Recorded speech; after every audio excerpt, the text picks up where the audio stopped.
If your streetlights turn on early, flash at night, or stay on during the day, you are dealing with a photocell malfunction. Lead Top engineers have identified 6 main reasons and how to fix them. Problem 1. Installation and obstruction.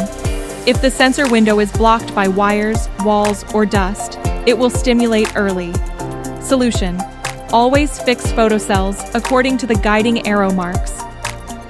2. Thermal photocells. Older thermal photocells are not appropriate for contemporary LED systems. Solution: shift to electronic type photocells like our LT134 or LT154. 3. Insufficient delay time. Sensors can mistakenly take passing clouds or trucks for sunset. Solution: use photocells with a 3 to 15 second delay. 4. Environmental interference. Glass buildings or neighboring lights can replicate light on the sensor, activating a non-stop on-off cycle.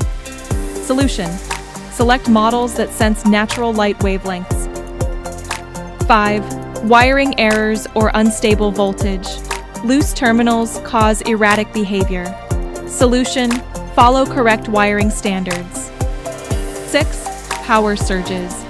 Lightning or grid spikes can terminate a photocell's inner electric circuit. Solution: select photocells with MOV surge protection. Lead Top LT134 is the ultimate solution. It features an IR filter photo detector, zero cross switching, and can withstand up to 20 kV surge protection. Partner with a dependable constructor. Choose Lead Top. Lead Top, your flexible OM or ODM partner for smarter lighting solutions.